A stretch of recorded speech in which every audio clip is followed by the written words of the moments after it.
नमस्कार दोस्तों, आज की इस वीडियो में हम यहाँ पे डिस्कस करने वाले हैं reasons for rise and fall in the share price. Share price में राइज या फिर फॉल होने के कौन से रीजंस है। तो चलिए शुरू करते हैं। तो दोस्तों first is demand and supply. हम सबको तो पता ही है कि जब डिमांड बढ़ जाती है एंड सप्लाई कम हो जाता है तो स्टॉक की प्राइस बढ़ने लगती है। सिमिलरली जब डिमांड कम हो जाती है एंड सप्लाई ज़्यादा हो जाता है तो स्टॉक की प्राइस घटने लगती है। लेकिन अभी यहाँ पे हम डिस्कस करेंगे कि डिमांड एंड सप्लाई में चेंजेस होने के कौन से रीजंस है। तो दोस्तों फर्स्ट इज क्वार्टरली रिजल्ट्स। जब अब कंपनी अपने क्वार्टरली रिजल्ट्स डिक्लेयर करती है हर 3 महीने के बाद तो डिमांड एंड सप्लाई में चेंजेस हमें देखने को मिल सकते हैं। उसके बाद एनुअल रिपोर्ट्स, जो ईयरली रिपोर्ट्स आ जाते हैं कंपनी के, तो उसके बाद भी डिमांड एंड सप्लाई में चेंजेस हमें देखने को मिल जाते हैं। उसके बाद इंफॉर्मेशन अगर किसी कंपनी की आ जाए, प्रेस एक बहुत इंपॉर्टेंट सोर्स है। न्यूज़ में अगर किसी कंपनी के रिलेटेड कुछ भी इंफॉर्मेशन हमें अगर समझ में आ जाती है और वो लार्ज स्केल पर अगर इंफॉर्मेशन इम्पैक्ट करती हुई हमें देखने को मिल रही है तो वो भी एक डिमांड एंड सप्लाई का बहुत बड़ा रीज़न है दोस्तों। उसके बाद है सोशल मीडिया। सोशल मीडिया आज के दिनों में दोस्तों बहुत इंपॉर्टेंट सोर्स ऑफ इंफॉर्मेशन है, जहाँ से डिमांड एंड सप्लाई में चेंजेस होना वो बहुत एक इम्पॉर्टेंट रीज़न पाया जा सकता है। उसके बाद मार्केट बज़। मार्केट में अगर किसी कंपनी के रिलेटेड, स्टॉक के रिलेटेड अगर बज़ क्रिएट हो चुका है तो वो भी एक डिमांड एंड सप्लाई का बहुत बड़ा रीज़न है दोस्तों। Next is company fundamentals. दोस्तों ये जो पॉइंट है ये हमें लॉन्ग टर्म में इम्पैक्ट करता हुआ दिखाई देता है। तो उसमें first is management and governance. अगर किसी कंपनी का मैनेजमेंट या फिर गवर्नेंस मतलब ऐसे सिस्टम जो पूरे ऑर्गेनाइजेशन को कंट्रोल या फिर ऑपरेट करती है, तो मैनेजमेंट एंड गवर्नेंस अगर किसी कंपनी का अच्छा नहीं है देन उस केस में भी डिमांड एंड सप्लाई में इम्पैक्ट हमें देखने को मिल सकता है। या फिर अगर अच्छा है तो वो पॉजिटिव दिखाई देगा। Next is earning of the company. Similarly अगर ग्रोथ है या फिर फॉल है अर्निंग्स में in the long run, then demand and supply में लॉन्ग रन में चेंजेस हमें देखने को मिल सकते हैं। Next is competitive advantage. तो दोस्तों कॉम्पिटिटिव एडवांटेज होता क्या है? तो कॉम्पिटिटिव एडवांटेज मतलब ऐसी कंडीशन या फिर ऐसे सर्कमस्टेंसेस जहाँ पे कंपनी के पास एक सुप्रीमसी होती है ओवरऑल मार्केट में।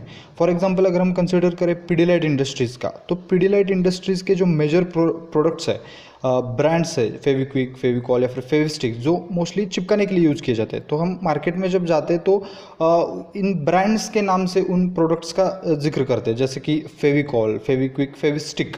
तो इनकी वजह से क्या होता है कि कंपनी के पास एक ऑटोमेटिक कॉम्पिटिटिव एडवांटेज बन जाता है, जिसकी वजह से उसकी मार्केट में एक सुप्रीमेसी क्रिएट होती है। Next is dates.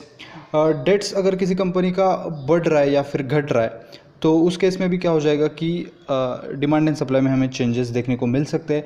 Next is expansion plans. अगर किसी कंपनी के एक्सपांशन प्लान्स में अगर कुछ बदलाव हो रहे हैं या फिर कंपनी एक्सपांशन के ऊपर काम ही नहीं कर रही है या फिर कंपनी एक्सपांशन के ऊपर काम कर रही है, देन अगेन वो मैटर करेगा डिमांड एंड सप्लाई के ऊपर।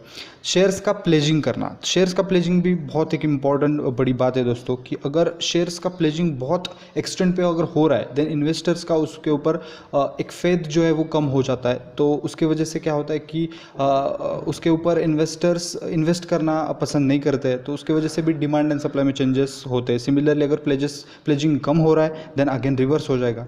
तो ये पॉइंट्स थे दोस्तों कंपनी के फंडामेंटल्स में, जिसके वजह से डिमांड एंड सप्लाई में हमें चेंजेस देखने को मिल जाते हैं।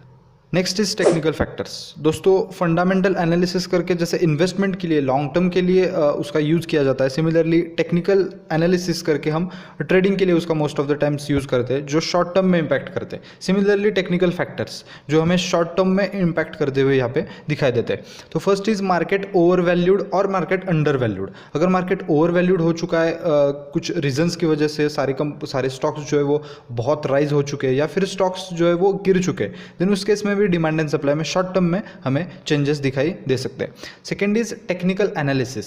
ये भी बहुत इंपॉर्टेंट पॉइंट है, जैसे मैंने कहा अभी कि टेक्निकल एनालिसिस की वजह से, जैसे ट्रेडिंग में मोस्टली उसके ऊपर डिमांड एंड सप्लाई में चेंजेस दिखाई देते हैं, तो उसके हिसाब से हमें शॉर्ट टर्म में डिमांड एंड सप्लाई में चेंजेस डेफिनेटली दिखाई देंगे।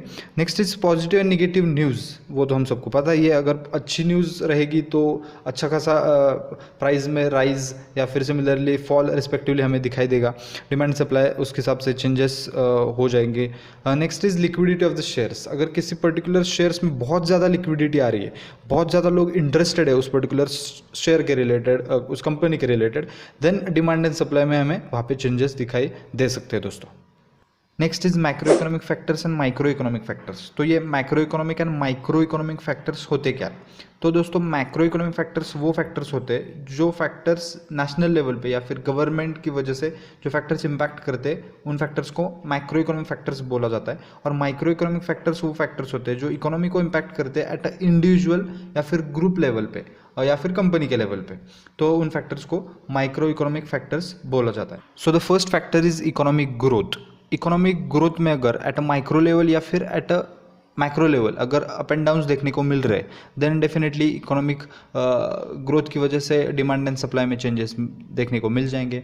Next is unemployment. अगर अनएम्प्लॉयमेंट क्रिएट हो रही है देन उस केस में भी क्या हो जाएगा कि लोगों के पास पैसा कम आ जाएगा तो स्पेंडिंग कम हो जाएंगी, तो उसकी वजह से क्या हो जाएगा कि डिमांड एंड सप्लाई में फिर से चेंजेस देखने को मिल जाएंगे।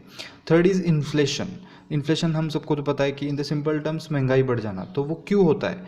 अगर इंटरेस्ट रेट कम हो जाते हैं तो लोगों के पास पैसा आ जाता है, कम इंटरेस्ट पे लोगों के पास लोन आ जाता है तो स्पेंडिंग्स बढ़ जाती है, तो फिर से डिमांड बढ़ने लगती है और सप्लाई जो है चीज़ों का वो कम हो जाता है, तो उसकी वजह से फिर से डिमांड एंड सप्लाई में चेंजेस देखने को मिल जाते हैं। Next is interest rates. अगर गवर्नमेंट की तरफ से इंटरेस्ट रेट्स में कुछ उतार चढ़ाव हमें अगर देखने को मिल रहे हैं देन डेफिनेटली वो भी एक फैक्टर बन जाता है डिमांड एंड सप्लाई में चेंजेस होने के लिए। Next is exchange rates. In between the different countries अगर एक्सचेंज के रेट्स में अगर चेंजेस हो रहे देन वो भी एक फैक्टर है। Next is socio political factors. तो दोस्तों सोशियो पॉलिटिकल फैक्टर्स वो फैक्टर्स होते हैं जो combinedly social and political level पे इम्पैक्ट क्रिएट करते हैं। तो सोशल फैक्टर्स मतलब जो सोसाइटी के लेवल पे लोगों की वजह से जो इम्पैक्ट करते हैं वो फैक्टर्स, और उसके बाद उसका पॉलिटिकली एक इम्पैक्ट क्रिएट किया जाता है।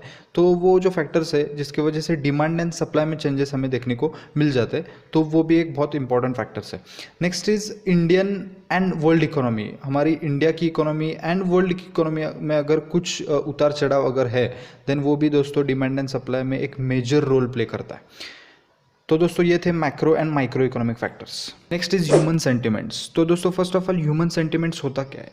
तो इमोशंस की वजह से, लोगों की इमोशंस की वजह से एक ऐसा एटीट्यूड या फिर ऐसा ओपिनियन आ जाना, उस एटीट्यूड ओपिनियन को हम जो इमोशंस की वजह से आ रहा है उसको हम ह्यूमन सेंटिमेंट्स बोल सकते हैं।